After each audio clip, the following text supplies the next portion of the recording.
crowd. All right, Jerusalem, I know you guys have waited a long, long time. Ladies and gentlemen, Louis C.K.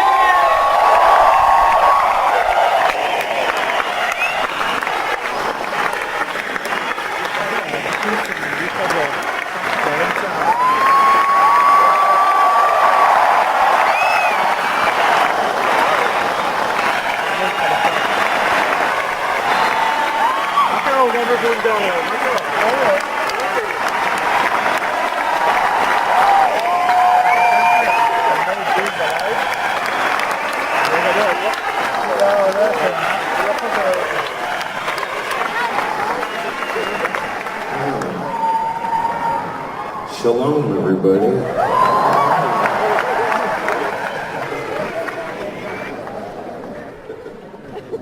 Very nice to be here. Thank you. Thanks for being here and coming to the show. If none of you bought tickets, I would have just not come. So, thanks for bringing me here. I had a great day in Jerusalem. I saw 2 dead cats. I doubled my dead cat sightings for a lifetime in one day in Jerusalem. Yeah, I've never been here, and of course we hear a lot of things about here. Back in America, we hear all kinds of shit that it's just fucking crazy here, and it's tense, and it's too much. That's what I hear. But then you come here, you walk around, and you find out that it's fucking crazy here. It's tense. And it's too much, man. It's too much. It really is.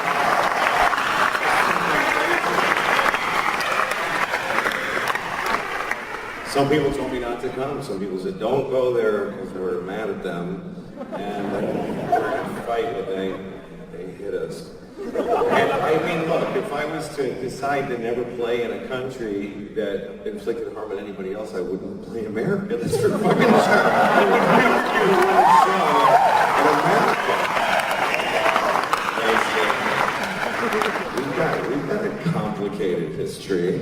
So, but I really had it was really crazy today. It was crazy. That's all I won't even tell you the details. You know, I walked around. Fuck. Okay. So, alright, maybe don't, not there, no, okay. That guy's wearing a Cubs hat. That's probably alright to walk where he is. But, anyway, it's, this is very different, and I've been doing this show, these jokes, for the last few months. It was just in Amsterdam, I've been in Dublin and London and all these places. And then when I got here, I thought, there's some shit I probably shouldn't do here. Because it's just, I thought, oh fuck, there? Really? But I don't think I can do that, because you paid to see me, you didn't pay to see the version, right? So I'm just gonna fucking plow through the show the way I do it, and some shit's gonna be wrong to be saying here. That's just the way it goes.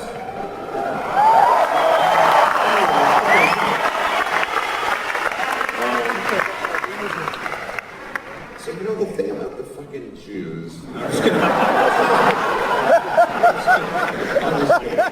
No. There's nothing about the Jews. There's nothing about the Jews. They're just a blank people with no features. They have no collective ways. None. Not a single one. I wouldn't know a Jew if I saw one. Ever. So we're fine with that. But there's a big crowd of 10,000 people, which is a lot of people. However, to keep it in perspective, more people than this have fucked all of our mothers. So just keep that in mind. It's a lot of people. More people than this have fucked all of our moms. Even if only by one. Even if all of our moms and dads, except one person's dirty mother who fucked a couple of dudes in her life. Not my mom. Not my mom. And I'm not saying that because she was a saint, I'm saying because I don't think anybody I don't think anybody wants to fuck my mom. I just don't think so. It's true. I really think she fucked my dad, and after that, nobody. Anyway, maybe before that, I didn't see her before she fucked my dad. That's the thing I can say with certainty. I never laid eyes on my mother until after my dad had fucked her. You never get to know your pre-fucked mom. You just never do.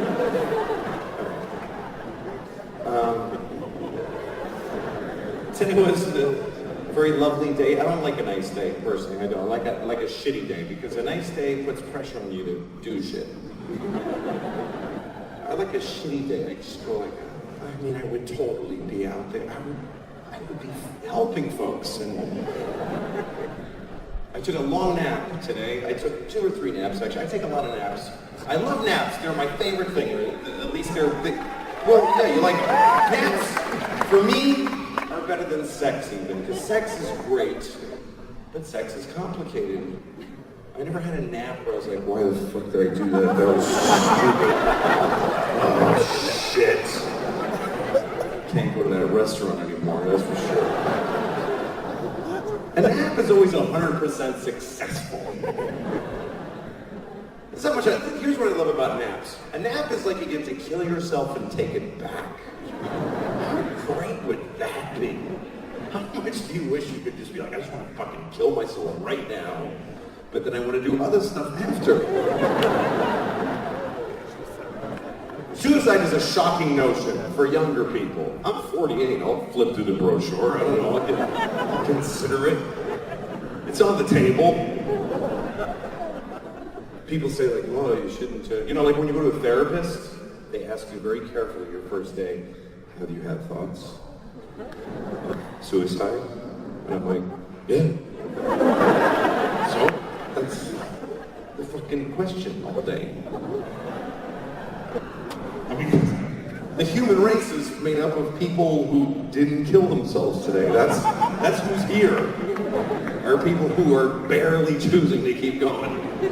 It's a daily choice. Life is a choice. You don't have to fucking do it. Get the fuck out.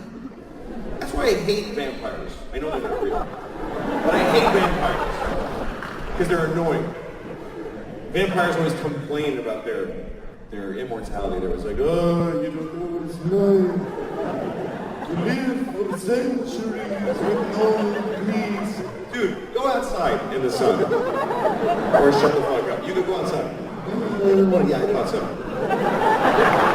Go outside.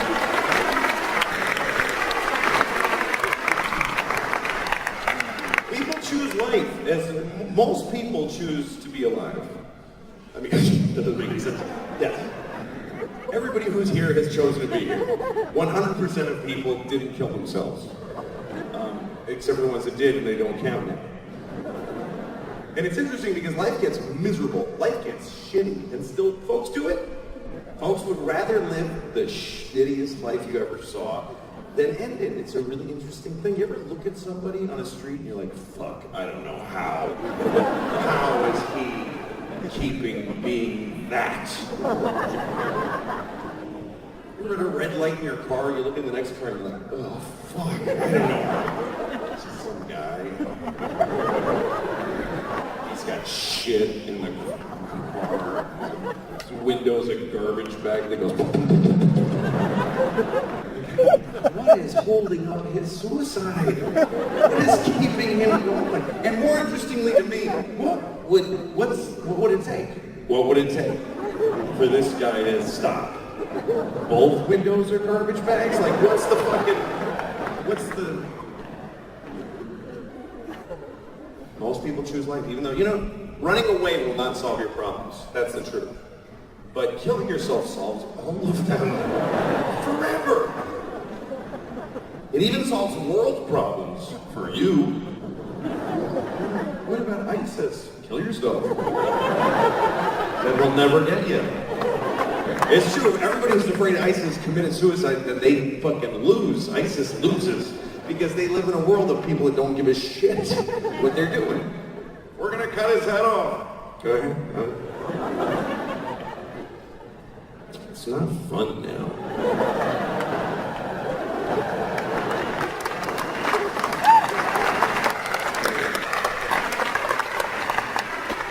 I think the worst part of being beheaded, I think the worst part of being beheaded is that you look really stupid right after. I think that's the worst part.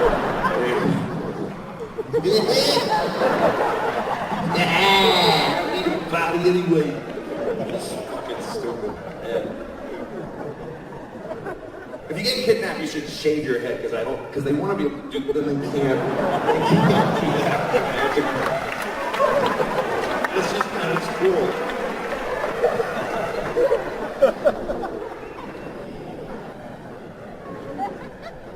Anyway, life is a choice. I have 2 children. That's a choice. It's a choice to have kids. You don't have to.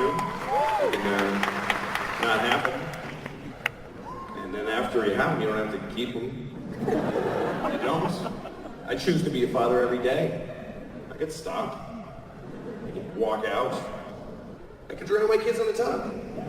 I could do that. Every day is a day I don't drown my kids in a tub. Every day. I'm not saying that I fill it up and then go, nah, and then drain it. I'm just saying that it's a daily choice. I've thought about quitting being a dad. I've even decided to. Like, I'm making breakfast for the kids 6 in the morning, and this one comes over. And she goes, I don't know where my books are. And I looked at her, and I thought, this is my last day.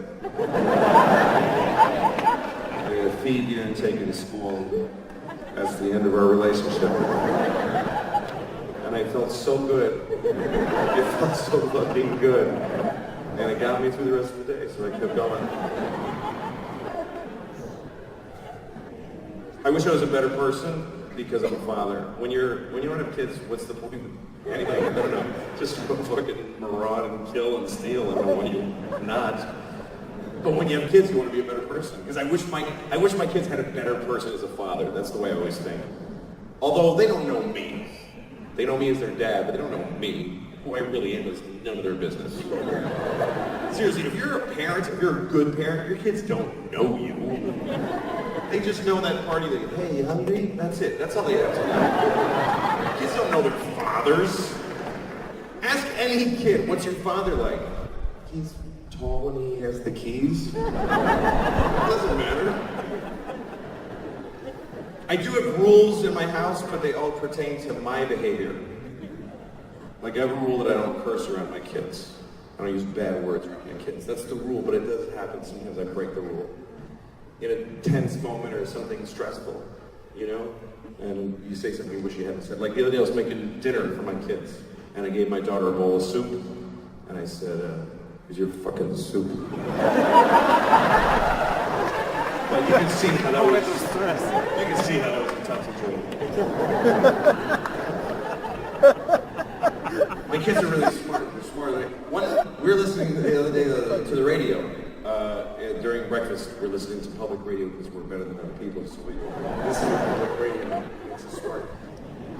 And they had the news on the radio had this story about, I don't know what it was about, but they kept using this phrase. They kept saying 9/11 deniers. And my daughter said, they kept saying it, 9/11 deniers. My daughter said, what is that? And I'm trying to explain to her, like, well, it's people that think September 11th was a conspiracy by the government, or that it didn't really happen. And she said, oh, I thought they were saying 9/11 deniers. She thought they meant 9 people who just ain't buying this 11 bullshit.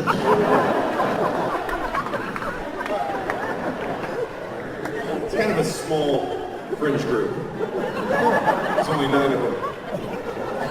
They still get on the radio, but they're the 9/11 deniers. They go to the White House and they protest. It goes 10, 12, 13. Me and my 8 friends know it. We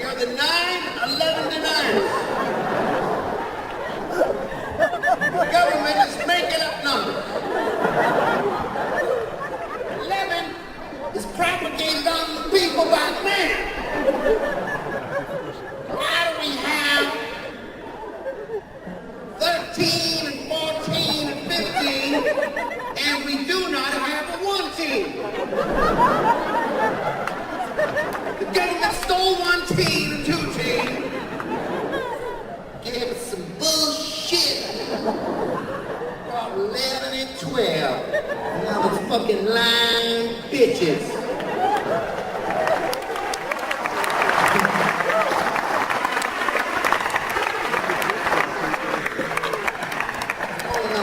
This character became a stereotypical Chinese man.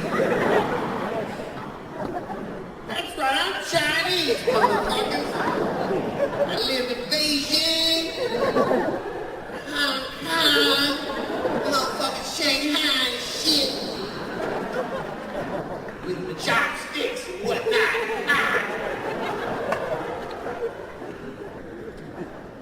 Stereotypes are very harmful.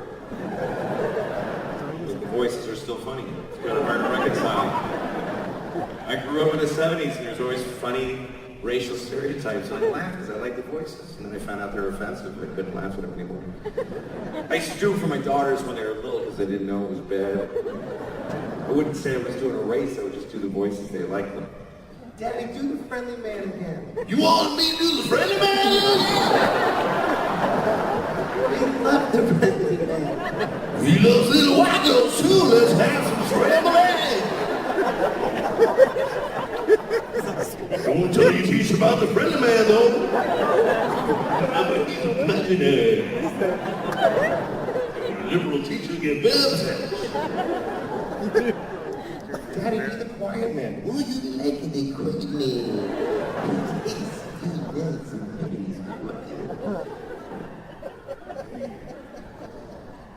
Yeah, my kids are pretty brave. My daughter was doing her homework the other day at breakfast, which pisses me off because that means you fucked up doing your homework at breakfast. But she started asking me questions, and I got insecure because I wasn't a good student. She said, "Who is Achilles' mother?" And I said, "I don't fucking know that, honey. I don't know who Achilles' mother is. Don't yell that if you know it, please. Nobody wants to hear it. If it ain't plant cheese or whatever, nobody cares what you know." But she was confused about Achilles, so I said, "Well, tell me the story, and then we'll both know it, and we can work it out." And here is the story of Achilles, by the way. Achilles, when he was a baby, his mother, who was a goddess, dipped him in the river Styx, which was the Hades, the land of the dead. And when she dipped him in the river Styx, that made him impervious to harm, because it was magical water. But she held him by the heel. That's the important thing. Held him by the heel, which is an awkward way to hold a baby. By the heel. Not by the ankle. I've done that. That's easy. You gonna fucking listen to me now? That's easy. Achilles' mother. Try holding a baby by the heel and dipping him in a river. You will never see that baby again. That's how to get rid of a baby. I lost the baby in the water. Trying to wash him in the river and he fell in. I'm sorry, Miss Achilles, I lost your baby. You told me to hold him by the heel. You stupid, he slipped.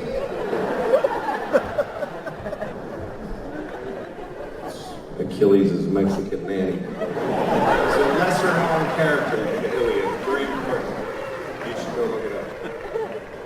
Anyway. Achilles. His mother, she held on. She was a goddess. She was the goddess of grip. So she was able to hold on. And she dipped Jesus in the river Styx. Sorry. An idiot. Not the same story. Nobody dipped Jesus in the river Styx. Too bad they didn't. He might have made it to his 50s. I mean, he might have hung in there. It would have been nice. I'm saying it would have been nice if he could have hung around longer and maybe cleared up some of this ambiguous shit that he said. Maybe finished some of those thoughts. But no. No, sir. No. not Jesus. They fucking nailed him to a cross. About 20 minutes from here.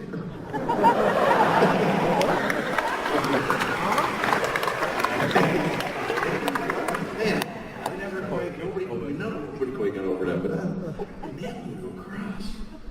Pew. That's my reaction to the crucifixion. If I had been there. Pew.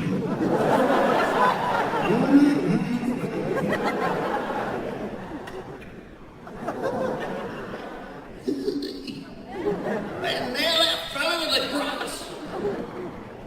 Rub vinegar on his face. That's the weirdest part of the Jesus story, that they rub vinegar on his face. I remember when I was a kid, I got taught that. I was like, what the fuck is that part for? Somebody got into it. Hey, rub vinegar on him. Hey, who's jerking off to this? That's not what we're supposed to be doing. Who is this?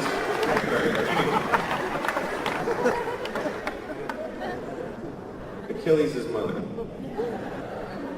held him by the heel, dipped him in the river Styx, which was like a shield. He would never be hurt again, except for on his heel, because that's what she held him by, so the water didn't get on the heel. Apparently the river Styx was kind of really literal. It was a chemical thing. So his heel was vulnerable. That's where we get Achilles' heel from. Everybody's got their Achilles' heel. Achilles' heel was his heel. He had the first one. He had the first Achilles' heel. He's probably the only dude whose Achilles' heel was his heel. Most people's heels, it's just annoying, but for him it was fucked when he got his heel shot. That was it. Anyway, my daughter told me this story, and then she said, I don't understand why his mother didn't just tip his heel after. I mean, she's so close to him. You're right there. You made the trip to Hades. And I thought, that's pretty smart. And then I thought, you know what the story of Achilles really teaches us is that if you're a parent, it's whatever you do, it's never enough for these fucking kids. It's just not enough, is it? It's still going to be your fault. How much more can a mother do for her child? She took him to hell and dipped him in a fucking magic river. And then later he gets shot in the heel and he's like, Mom! That's a lot, Mom! Achilles, what's wrong? My mom didn't dip my heel. She's so stupid. Maybe if you didn't pick a fight with the whole fucking planet, you did. She gave you you could have worn a shoe and just stay out of trouble. But you fucking put on sandals and sword fight with people. People don't,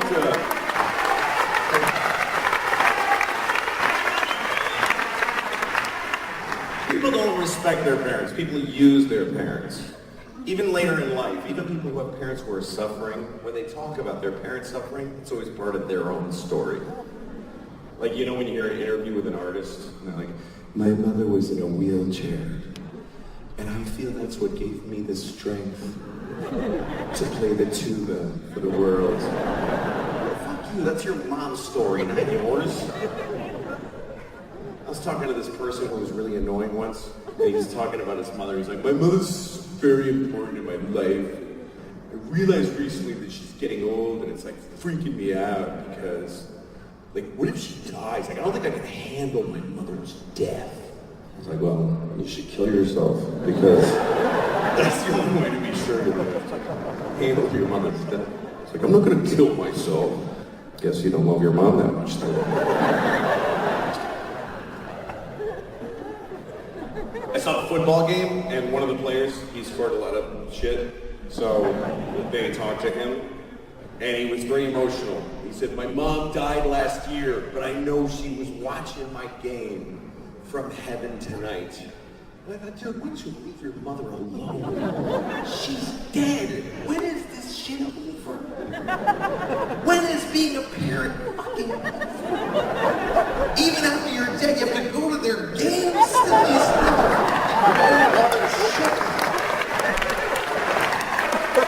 Can she be done now? Your mother did her job. She raised you and it killed her. Leave her the fuck alone. Let her enjoy heaven. If you believe your mother's in heaven, don't you want her to be just having a good time? There's parties in heaven. Hey, we're having a cloud party. You want to come? It's going to be angels. I can't, I gotta watch my son's game. He's gonna be upset if I don't watch it. It's my turn to bring snack. I just think that when people die, they did their jobs. You should forget them because it's not fair. You know, like when you see a couple that's been married for many years and then one dies and the other one, you know, like an old couple. Like they've been married for 60 years, that kind of couple. Where whenever everybody hears how long they've been married, they get, oh, everybody's excited. They get applause based on the math of their lives all the time.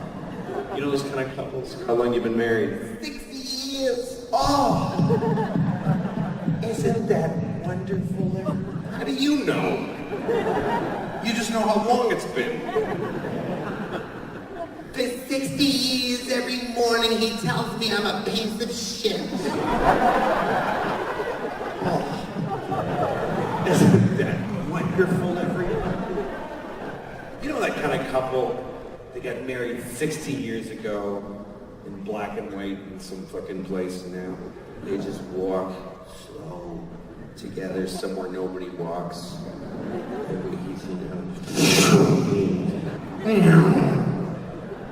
She's got a tan suit and a brown tie, and she wears a dress with fruit on it. Just walk. It's cold. Yeah. Nice out, huh? Yeah.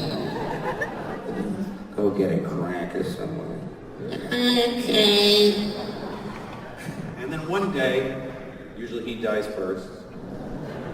They're walking and he goes,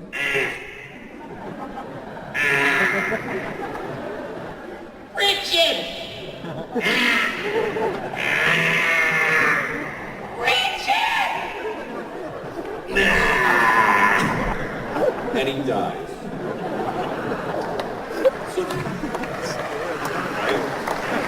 So now, it's just her, just Rose.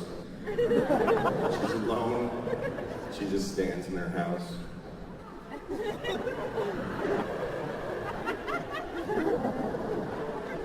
Once in a while, somebody has to go get Rose to go to the wedding.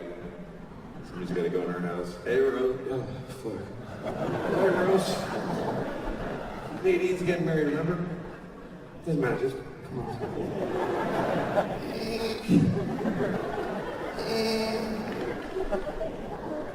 So 10 years go by, Rose is alone for 10 years after Richard dies, and then now Rose is dying. Somebody's there with her on their phone. And Rose says, well, at least now I get to be with my Richard forever. Where do people get that idea? I looked it up. No religion teaches that when you die, you get to ruin heaven for your dead spouse. Doesn't seem fair. Because Richard's been dead for 10 years. He's been in heaven for 10 years. And somebody comes up to him, hey, your wife is coming.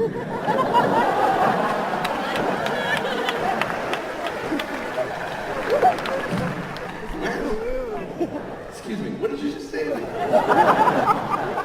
Yeah, Rose died, she'll be here in a minute. And then you guys are gonna be together forever.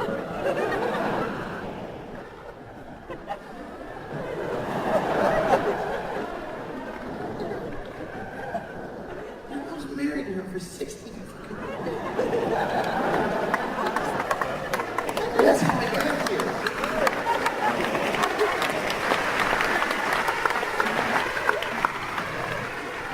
I have a girlfriend here now. I don't want... Hi, Rose. Right. Come on, let's go.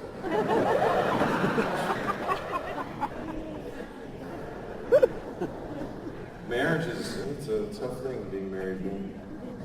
Marriage is hard. I was at a wedding recently. I went to a gay wedding. I've been to a lot of gay weddings, which is not true. But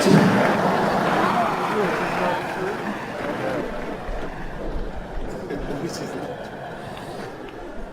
been a one gay wedding. I mean, you know, it was great. It was a gay Indian wedding. It was amazing, actually. If there's ever three words that have been waiting thousands of years to be in the same sentence, it's gay Indian wedding. Because it all came together. Just colors and men and it was fucking spectacular. But, I think gay marriage is great, but it's not as big an impact on society as gay divorce is going to be. That's going to be a big fucking deal, because it's not like they're better at it than us. It's still, they're all going to fucking get divorced, and we're going to get. I think there's going to be something entertaining about watching gay men fight over money. I just have that instinct, and I don't need to do a big cartoon of it for you because you're doing one in your own head now, so you don't need me. Get it! Or whatever. Anyway, so.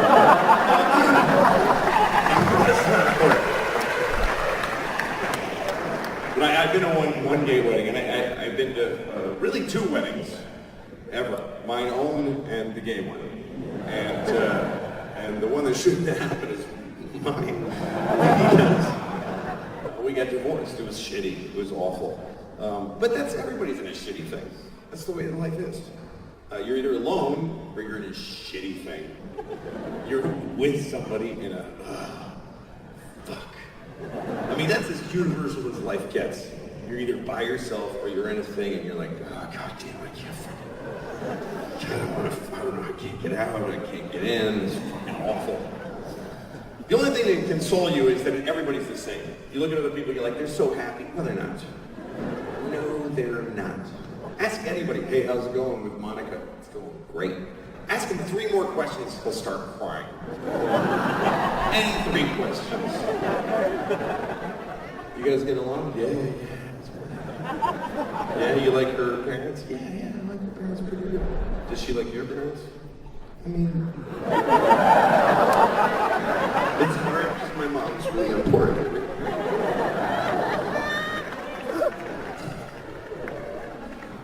Everybody's in a shitty thing, and I know there's some of you that are sitting out there going, nope, we're doing great. We're doing great. Really, give it some time. Okay, just fucking wait. No, I have a feeling it's fuck you. You think you are. Fucking arrogant people get in their relationships. It's never gonna get bad. That's like watching a horror movie, and in the first minute you're like, I guess they'll all be fine. It's just the way it goes. And people protest, yeah, but we really love each other. Yeah, well, love plus time minus distance equals hate. That's just the way that goes. That's just the way that goes. It's inevitable. If you love somebody and they love you, you're fucked. I mean, it'll be nice for a minute and be happy for that. You have to be respectful of love. You know, if you expect it to last, you're just being an asshole. People get amazed. I can't believe that a butterfly died because I shot it in the face. Like, why would that happen? Love is a fleeting, temporary thing. It's like one of those people that have wands with soap and they make a bubble thing and it goes, and everybody goes, and then he goes, shit. That's it. That's all you get. But people don't accept that. They stand there at the fucking soap going, what happened? It's just the way that it works. And also, when you meet somebody, people get so excited. I met someone today. No, you didn't. No, you didn't meet anybody. You'll meet him later. But you did not meet someone. You met someone he was being. You were being someone who met someone he was being. Later you'll fucking go, oh shit. Because nobody is themselves when they're meeting people because you want someone to love you, so you're not you. Nobody goes on a first date as themselves. Nobody shows up to a first date. Yeah, let's go.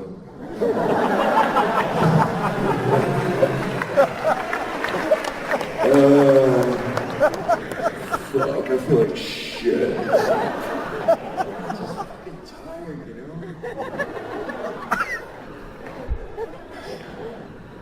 Where do you want to go? I don't fucking know. I don't know. Where do you want to go? What? No, I'm not doing that. No, wait, I'm not doing that. I fucking hate that. You go. That's a person. Nobody shows up like that to a first date.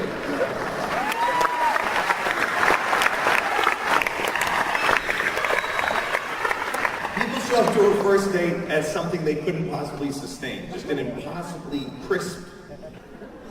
Just so.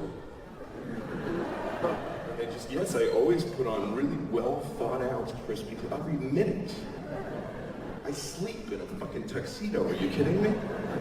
And they show up for the first date and they're like, hi. Hi.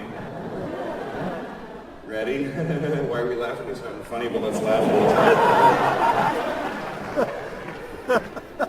Yeah, I thought we'd go here. Yeah, I just, everywhere I go, it's interesting. Yeah. And then I'd always say, I'm gonna talk to you like this, like really, saying things.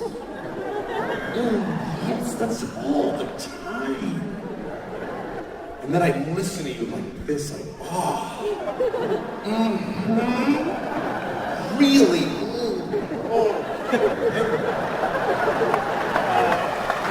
yeah.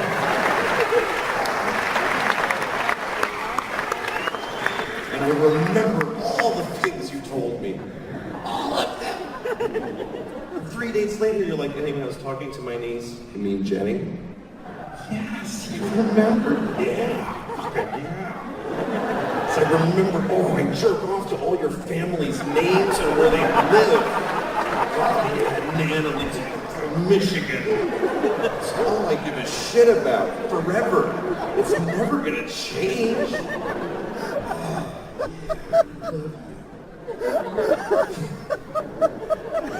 I'm not saying don't do it, by the way. You should. It's worth it. What are you gonna kill yourself? No, just go fucking fall in love, and then get disappointed, and then hang in there too long, and then get out, and then do it again with the person who's a little worse. Just keep doing it, because that's life. And also, good things happen on the way. You know, people try to make plans for life, but it doesn't really work. Like, I have 2 kids, because I got divorced, which you could say I shouldn't have gotten married. But the kids are the best part of my life, and they came from the worst decision I ever made. So how do you navigate life? You don't, you just do it, you know? You know, people are like, I don't know, should we get married? Yes. It's not gonna be good, but just keep doing shit. Just keep doing shit after shit. And then once in a while you get a nice thing. That's as good as it gets, I think. But,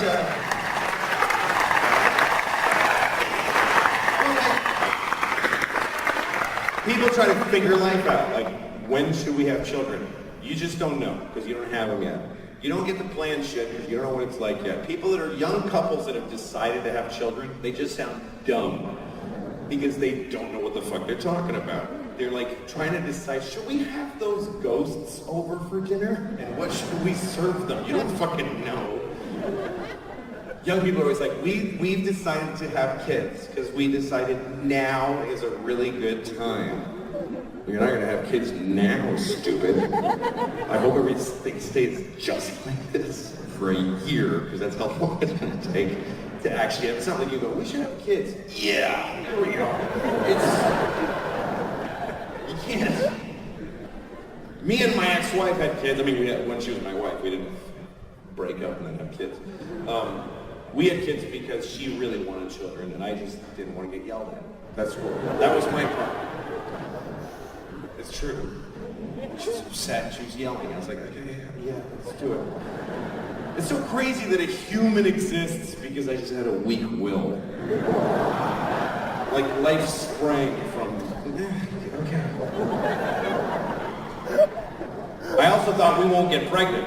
That's what I thought. It'll take a while. Because everybody I knew was struggling to get pregnant. They were going to special doctors and putting their sperm in a canister, whipping it around at the speed of light, washing their vagina with yogurt and squatting over a berry bush to bed. It was scheduled. It's 4 o'clock, fucker, right now, and put her legs up.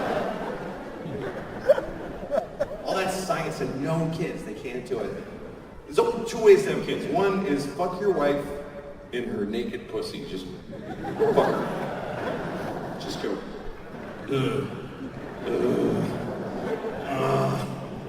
And she's like, yeah. And you're like, yeah. you come. That's way one.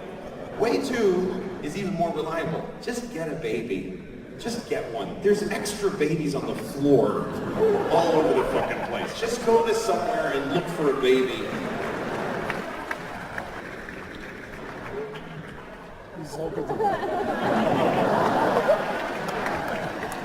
But my wife wanted one that looked like her, so I said, okay, we'll make one from scratch. So we had sex with the intent to have children for the first time, and she got pregnant right away. And I knew it while we were fucking that she was getting pregnant because I came a lot. It was a lot of cum. I was like, oh shit. I just really upped my odds just now. I shot a lot of dice into this lady. There's probably a 7 in there somewhere. It was a lot of cum. I mean, it was a human amount. It's not like I was coming and she's like, extraordinary event.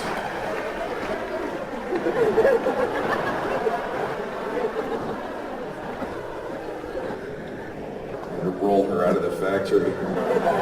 Oompa loompa doompa-dee. Come inside of you. Felt like a lot of cum. It was really just a few milliliters. Like enough to, you know, fill the thing, the applicator, and the children's ibuprofen. I don't know if you ever... About a 4-year-old's dose of children's Tylenol is how much I came into my wife to make our first child. Just to be clear. And then we had a baby. She had a baby. I was standing there and watching. As the doctor fucking opened her up. He cut her in half. He cut her in half. It'd be pretty severe. We have to cut your wife in half to get that baby out. Yeah, go ahead. Do what you're gonna do. Yeah.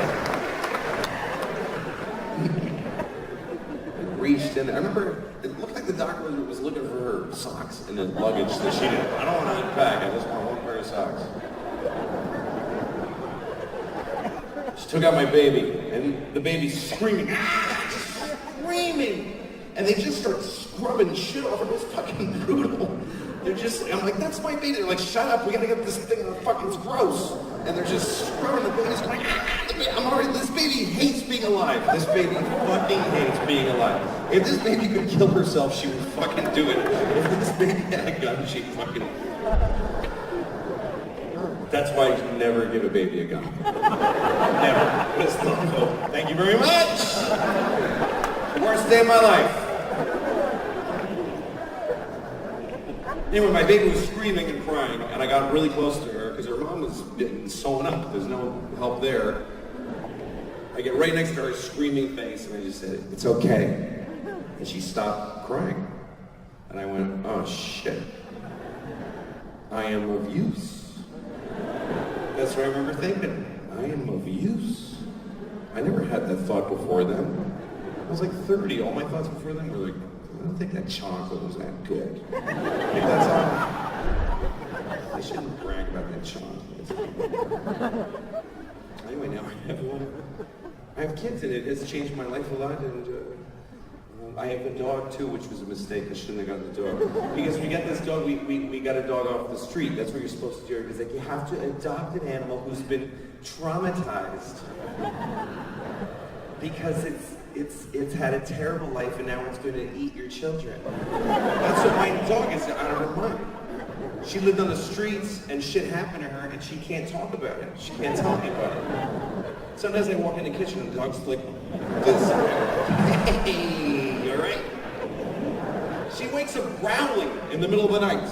She wakes up from a dream. I'm like, hey. My kids are terrified of the dog. So I took the dog to the vet. And I asked the vet, what do I do about this? And the vet said, listen, I think there's something you need to consider. And I was like, please be telling me I have to kill this dog. Please be a doctor saying I have to destroy this animal. But she didn't. She said, you should give the dog Prozac. That was like, really? She said, yeah, it actually works. It calms her right down. And then she said, I think you should think about it though very carefully. It's a big decision, so go home and think about it. I was like, put 4 in her asshole right now. Just put 4, whatever the fuck you're talking about, in her asshole. Give it to me, I'll do it. I don't care what the dose is. 4 sounds good to me. You know, shit was happening in her brain. Give her heroin. I don't care. Just shoot her. It's a nice dog.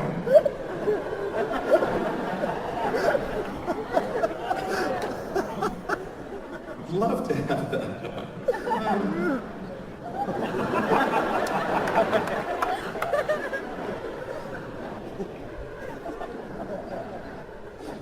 I used to love dogs. I used to get upset when I heard things are happening to animals. Now I don't give a shit. I'm 48, I have 2 kids. My circle of concern is tightening every year. I have 4 nephews. I don't love any of them. I just don't. They think I do. That's all that matters.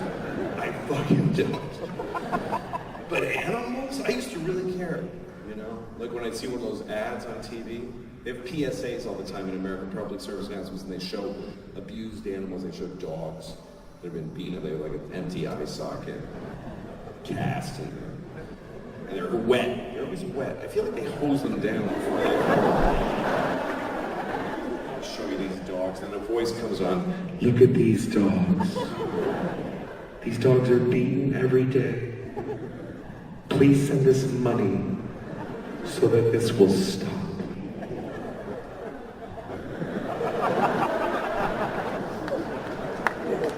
Are you beating up the dogs?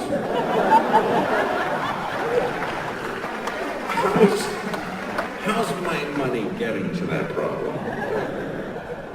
Don't worry about it. Just send us a few bucks, and the dogs will feel better. Sounds like you're beating up those dogs, and then filming them and asking for money, which is a pretty good idea. It is. It's a bad thing to do, but it's a good idea. A lot of things are both. They always have those PSAs on TV where they like show you a statistic. It's very shocking. Every 10 seconds, a child is kicked in the snatch. Really? Every 10 seconds? There must be a pause in the action occasionally. Like at 4 a.m. Was it a little bit fewer? Or they show you that guy, this one PSA I saw recently, he's a very sad-looking man. And he's holding a little sign that says, yeah, sure. And he says, this is the text that killed my daughter. Because somebody texted, yeah, sure, and then ran over his kid, which is horrible. Although, maybe they were responding to a text that said, can you please kill that kid? And he went, I'm not saying it makes it better.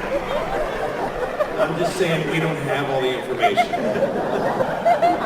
That is the sum of what I'm saying. But,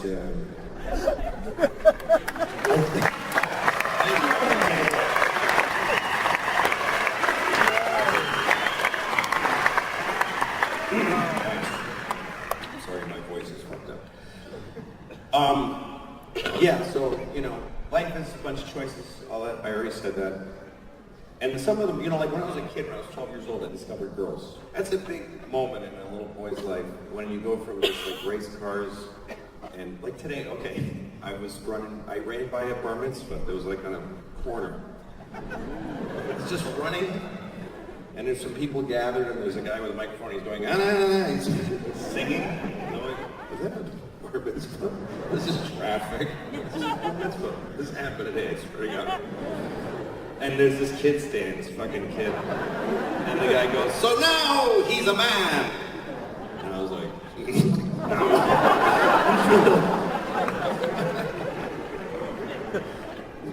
anyway, I guess he was 13. And I think it is weird at that age you start to think about girls. And my reaction to falling in love with girls, which I did, was to ask them all to be my girlfriend. That's what I did.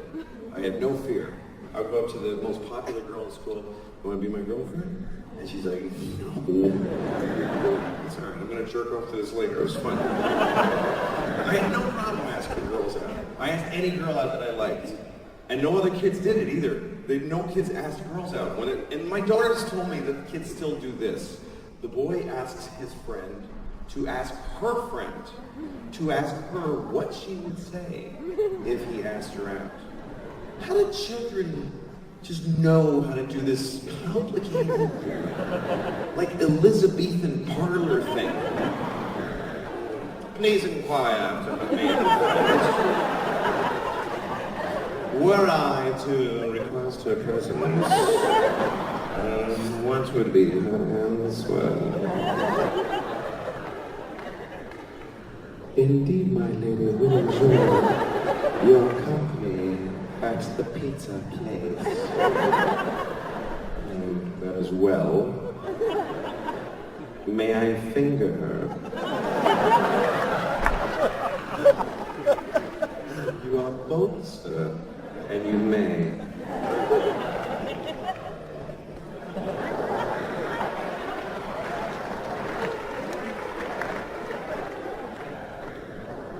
We're gonna get one. There you go. Now we're going to the next one. Take the wide shot. There you go.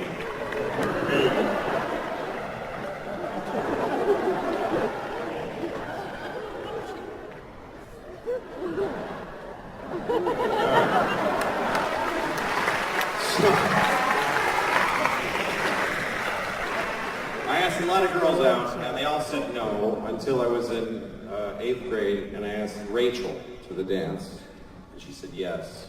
Happiest moment of my life, even to today. I was going to the dance with Rachel, and I was excited that I was going to get she would be my date, and I pictured us like walking in together. This is not what happened, because my mom drove me, and she walked because she lived close to the school, and then we walked in together but with like 50 kids. It just wasn't, and I was like, she's my date. So I thought, we're gonna dance together. That's when everybody will see that I'm here with Rachel. And she was talking to all of her friends and stuff, and then she came up to me, and I was gonna ask her to dance, and she said, do you mind if I dance with Jeff?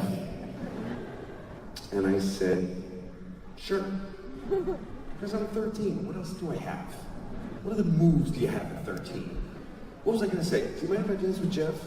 Yeah, in fact, I do mind. I mind very much.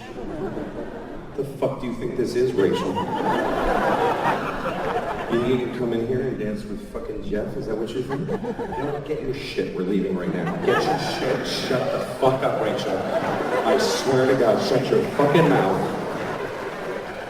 Get your shit, you fucking whore. Get in the car. Get in the fucking car. I didn't have those tools. So I just said, sure. And she danced with Jeff all night. Just danced with Jeff, made out with Jeff in the makeout place. And that was it. And I learned two things that night. I learned that I have a capacity for pain, which is important to know about yourself. I was like, oh, shit. And then I was fine the next day.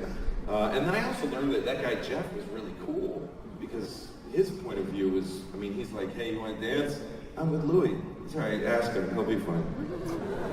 And I watched Jeff grow up. I never knew him really well, but I used to look at, he was a cool dude, he had a lot of confidence. And later, actually recently, I wondered what happened to Jeff, so I looked him up, and this is the truth. That guy Jeff is a woman now. That's what happened. It's true, he became a woman. And he has a whole blog about it on Facebook, and I read it, and I was crying. I was up all night reading it. And at the end he says, I now am what I always was. I didn't change. I was a girl. I knew I was a girl since I was 7 years old. And I read that part, and I was like, well, why'd you take my fucking date then, you piece of shit? You knew? Fuck you, Jeff. Fuck you and your journey. I don't give a shit now. You're just an asshole who became a cunt. That's what happened. That's how I feel about it. That's how I feel.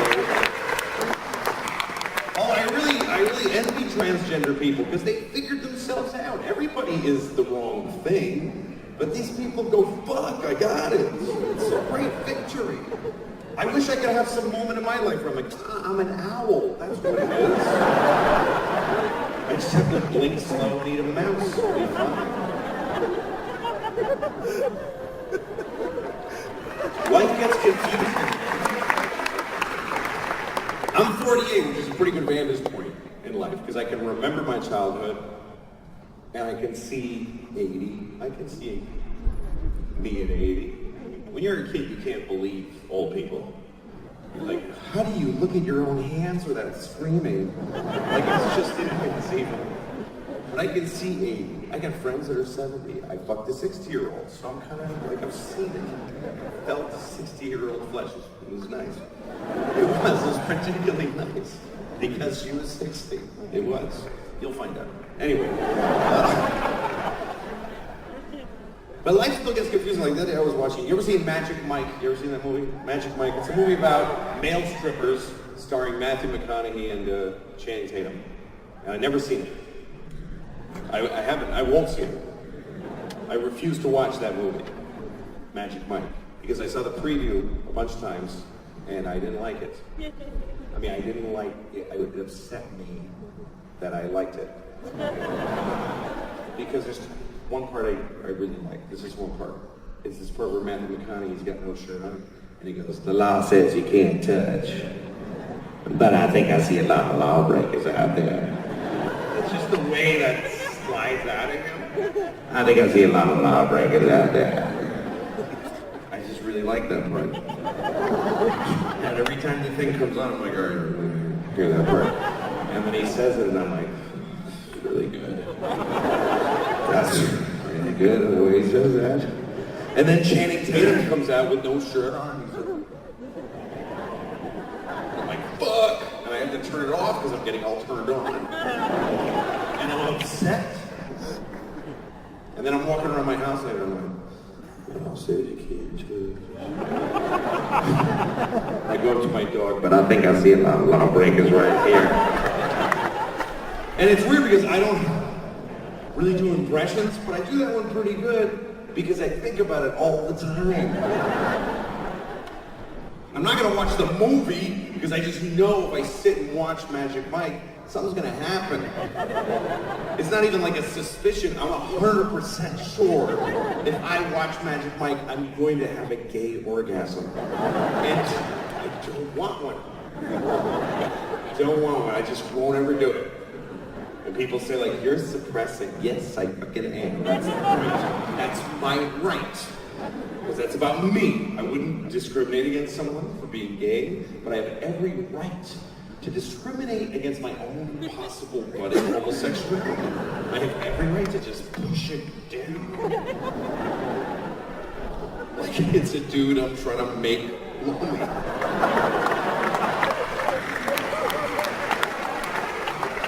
And it's weird because I haven't developed a generalized attraction to men. I'm not into men sexually, just fucking Matthew McConaughey and Channing Tatum. Shit. Those dudes? Fuck. I think what it is I'm only gay for the best. I'm top shelf gay. I'm not retail gay. I'm not off the rack gay. Because I'll try the best anything. There's a lot of things that I don't like, but I'll try the best. Like I don't drink cognac. I don't like cognac. But I never tried the best. Like if I went to someone's house and it's like a fancy house with a library and pool tables, you know? Like a villain if you're hanging out at a villain's house. And he's like, would you like some cognac? No, I don't like cognac. Well, this cognac was 500 years old, 300 years ago. It's very rare.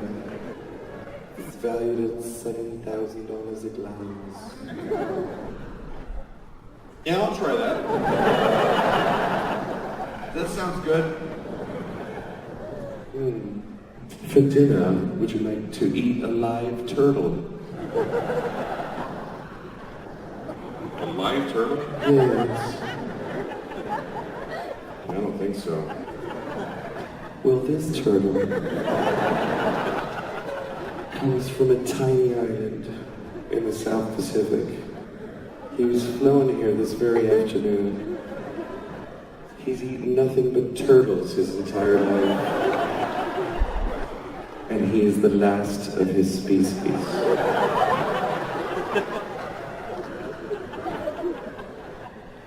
Can't wait to eat that fucking turtle. Oh my god, damn it. I'm so excited to bite off his screaming face and end his people with my mouth. You have excellent taste. After dinner, would you like to suck a man's cock?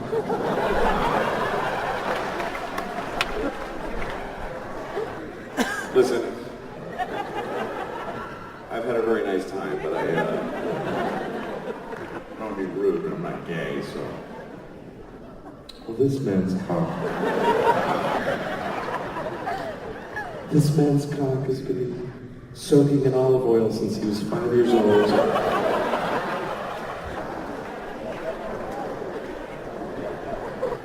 And he has eaten nothing but penises his entire life. This man's cock is extraordinary. It is the greatest cock in the history of mankind. And if you want, you can suck it.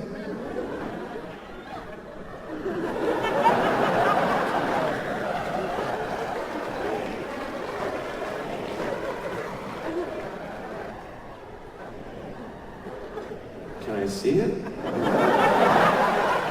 I mean, I'd like to see it. Jesus, that's amazing. Oh, God, that's beautiful. I don't know, just bring it closer. I don't know yet. I don't know yet. Just bring it closer.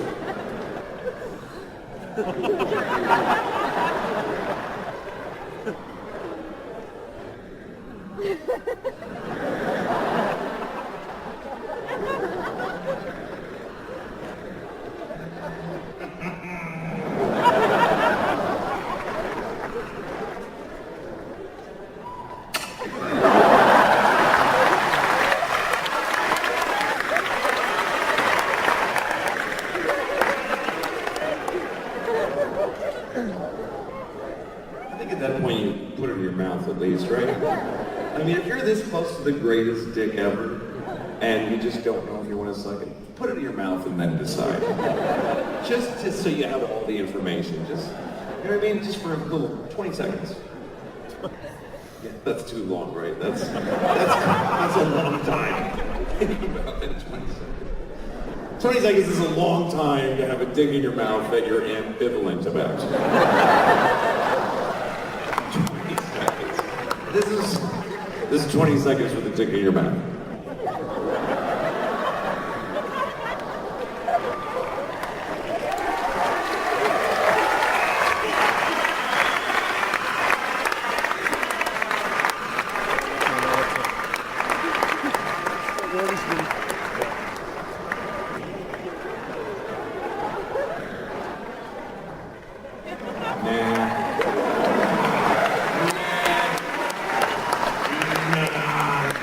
I'm not gonna suck that dick that was in my mouth all day this time. I really don't like penises. That's my objection to being gay. That's why I'm not gay, because I don't like dicks. I don't like men are fine. I'd like to have a boyfriend. That would be nice. Every time I hear somebody say my boyfriend, I'm like, I want a boyfriend. I'd like to have a boyfriend, a big tall boyfriend. I get to wear his jacket. It's always big on me. Boyfriend's jacket. I'd like that. But in order to get the boyfriend in the jacket, you have to have a big cock shoved up your ass. That's intense. Oh, I hate this much. This is my least favorite part of my boyfriend. I don't like dicks. I never did. I always hated penises. I hated my father's penis. His first penis I ever hated. was my dad. Because you gotta see your dad's dick all the time. When you're a kid, you go to a restaurant, you gotta pee right next to your dad. Or you go to a ball game, if you go to a stadium, it's just a trough. And the men just stand there. And the little boys are down here, and the dicks are eye level. They're just awful, hissing dicks in both directions like a chorus line. And my dad's horrible dick was right here. My dad's Mexican, too. It's true. My dad's Mexican. I'm not. I'm not Mexican. Just because some Mexican fucked my mom for years doesn't make me Mexican. It just makes her a whore. Anyway, my dad's, he had a Mexican heart, just Catholic, uncut, fucking tapered, awful, organic, free-range Mexican dick. It was just like a farmer's market turnip that somebody just, and the pee sprayed out of it. I'm like, Dad, open your dick before you pee out of it. It's like you're pissing out of the corner of a pillowcase.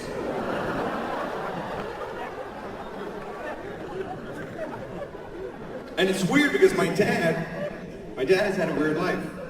When I was 10 years old, my parents divorced, and my dad turned into a Jew.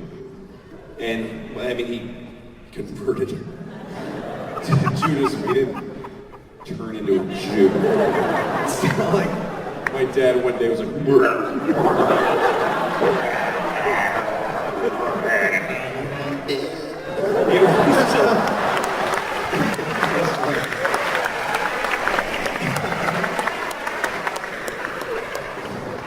I've been waiting all year to do that here, Lee. I'm so happy to finally get to do that here. Anyway.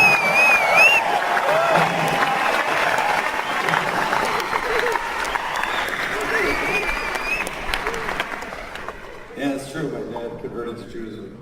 He was 35, and I was 10. And I remember I had friends that are Jewish, and they all had little clipped dicks. Trimmed. Neat little penises. And then I remembered my dad's alligator claw of a dick.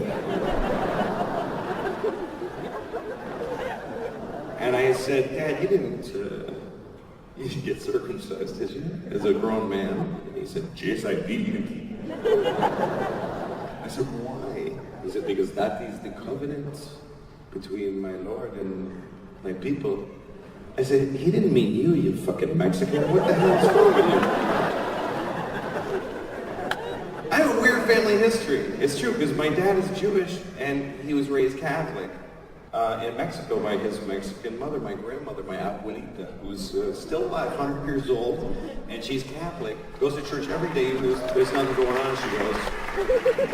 She raised 8 kids Catholic, but her husband, my grandfather, was Jewish. And so my dad wanted to embrace his faith, but he had to convert, right? Because his mom's not Jewish. Because here's the story, okay? My grandfather was a Hungarian Jewish doctor, and he had one leg.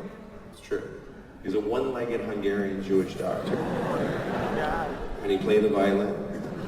It's true. He was a fiddle-playing, one-legged Hungarian Jewish doctor. And around 1910, he tried to come to America. But they said, we have too many of those. So, it's a quota. So he went to Mexico, and he did very well. He never came to America because Mexico treated him very well. He was a doctor, he had a practice, he also made fake legs, and he sold them and he did well. I mean, they were meant to be fake. He wasn't trying to fool anybody. It was, it's not like you buy a leg for my grandfather, you get it home, this is a fucking fake. That Jew ripped us off. It was prosthetic. It's a better word for it. Anyway, then he made his own leg, and he went to a dance, and he met a beautiful, dark-eyed Mexican beauty, my grandmother, and he danced with her. And by the end of the story, she always says that by the end of the dance, they fell in love. But there's a part of the story where at some point, she said to him, I'm Catholic. And my Jewish grandfather said, yeah, me too. He just said, yeah. I'm sure he was just trying to fuck her. I think that was the idea. which doesn't offend me. I wouldn't be here right now if my grandfather didn't want to fuck my grandmother. But he fell in love with her, and they had a family, so he just stuck with it, and he raised 8 kids, Catholic. And he went to church with her, but he was secretly Jewish the whole time. He held on to it, but it was a secret until my dad was a teenager, and they had a fight, him and my grandmother, and he's like, I'm a Jew, you fucking idiot, or whatever, I don't know what happened. But it all came out, and then it was okay, but I heard this story when I grew up, and last time I saw my grandfather, he was 90, and I asked him about it. I said, how did you do that? How did you give up your religion? And he said, I loved your grandmother. I loved her very much. And also, he said the Christians want everything anyway. So I thought, let them have it. That's what he said to me. The Christians want everything anyway. And I thought about that a lot. And I think he's right. It's really true. We like to tell ourselves, this is a multi-faith world and every religion is equal. Not really. Not really. The Christians want everything a long time ago. If you don't believe me, let me ask you this question. What year is it right now? What year is it, according to every government of every country in the fucking world? This is a big thing for one group to get. What year is it? Anyone, just yell it out, sir. Yell out the year. 2016. That's a number. What does that number mean? It's important, because we're counting to it in unison as a species. We're literally going 1, 2. We have a party. It's the whole world to say this is how long it's been. How long it's been since what? Since there were ever people? That would be smart to be counting that. It's not what we're counting at all. It's been 2016 years. Since what? Anybody yell it out. Since Jesus died. How the fuck did they get that? That's not a Monday off of school in October. That is, there was no time before our guy. Actually, but there was a lot of time. There's actually more time before him than after. Well, that time goes backwards. And everybody said, sure. How the fuck did everybody just go, yeah. Yeah, we'll all use that system. Let's count most of history backwards. It drives me crazy when I see a scientist who looks very atheist and he's like, this rock was from 600 BC. What the fuck are you doing? Because it's a global thing, the whole world. Every time I watch New Year's Eve, they always show New Year's around the world. And they show like a little tiny island south of Australia. And there's people there that just wear grass and they don't have clocks. But they're like, Belinda 2016. And it goes around the world. Oh, it's 2016 today. And it goes around the world. Death to all Christianity in 2016. And it goes around the world. The Jews are quietly keeping track. It's really 5,766. But we don't have, we're just keeping that for us. So when we snap out of it. But that's our thing, it's okay. I'll write yours on my check, it's fine. I don't want to make a thing. What about Chinese New Year? Okay, next time you're doing your taxes, put a little picture of a monkey where the year goes. Just write monkey and see what happens to your funds. It is the year of our Lord, 2016, Jesus-y o'clock on the nose. And it's crazy because they made it up after most of the years had happened already. Somebody went, that's what those years were from now on. I mean, you know, right? Like, some people don't seem to know that the year 3 was not the year 3. During the year 3. Nobody back then was walking around, hey, what year is it? It's 3.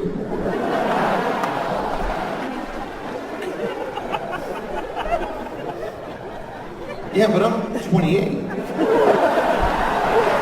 How can I be 28? If there's only been 3. Because you were born in BC 25. Remember when it went backwards? Oh, fuck, that was stressful. What the hell was that like?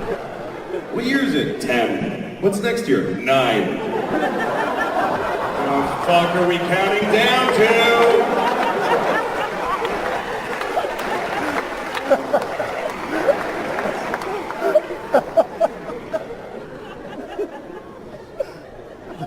Well, this was really quite a singular experience for me to come here. So thank you very, very much.